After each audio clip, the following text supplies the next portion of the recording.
জয় নিতাই গৌর হরিবোল।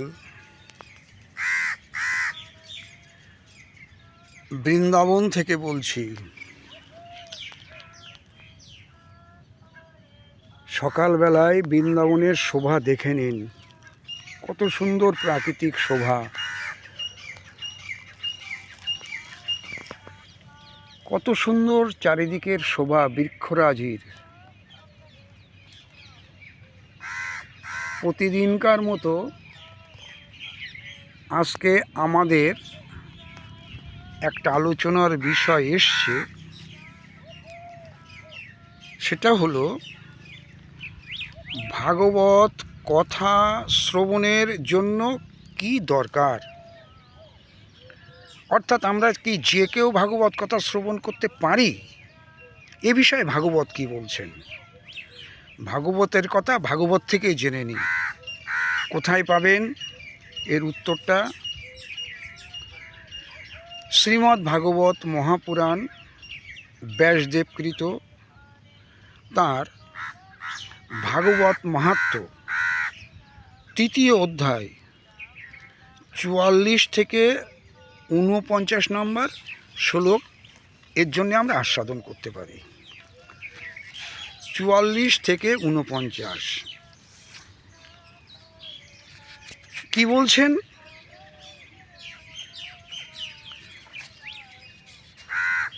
সনকাদি মুনিগণ বলছেন,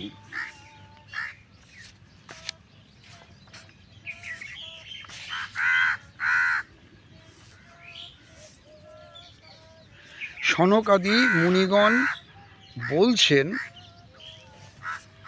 সংসারে শ্রীমদ্ ভাগবতের কথা শ্রবণের সুযোগ পাওয়া অবশ্যই কঠিন। অত সহজে ভাগবত কথা শ্রবণ হয় না, খুব কঠিন। কোটি জন্মের পুণ্য একত্রে সঞ্চিত হলে, কথাটা ভালো করে মন দিয়ে শুনুন, কোটি জন্মের পুণ্য একত্রে সঞ্চিত হলে তবেই এই সুযোগ আসে। হরিবোল হরিবোল, কি কথা! কোটি জন্মের পুণ্য একত্রে সঞ্চিত হলে তবেই এই সুযোগ আসে। হে নারদ, আপনি বুদ্ধিমান ও যোগ নিধি, আপনি মন দিয়ে ভাগবত কথা শ্রবণ করুন। এই শ্রবণের জন্য কোনো দিনক্ষণের প্রয়োজন নেই। এই কথা শ্রবণ সদাই মঙ্গলকারী। সত্য ভাষণ ও ব্রহ্মচর্য ধারণ করে শ্রবণ করা শ্রেষ্ঠ মনে করা হয়। সত্য ভাষণ ও ব্রহ্মচর্য ধারণ করে ভাগবত কথা শ্রবণ করা শ্রেষ্ঠ মনে করা হয়, কিন্তু কলিযুগে এত সব হয়ে ওঠা কঠিন। সেই জন্য শুকদেব যে বিশেষ বিধি বলে গেছেন সেটি জেনে নেওয়া দরকার। অনেক দিন ধরে চিত্তবৃত্তিকে বশে রাখা, নিজেকে নিয়মে বেঁধে রেখে কোনো শুভ কার্যের জন্য দীক্ষিত হয়ে থাকা। আবার বলছি, অনেক দিন ধরে চিত্তবৃত্তিকে বশে রাখা, নিজেকে নিয়মে বেঁধে রেখে কোনো শুভ কার্যের জন্য দীক্ষিত হয়ে থাকা কলিযুগে খুবই কঠিন। এই জন্য সপ্তাহ শ্রবণের বিধি রয়েছে। শ্রদ্ধার সাথে যে কোনো সময় শ্রবণ করলে অথবা মাঘ মাসে শ্রবণ করলে যে ফল লাভ হয়, সপ্তাহ ধরে শ্রবণে সেই ফলই লাভ হয়।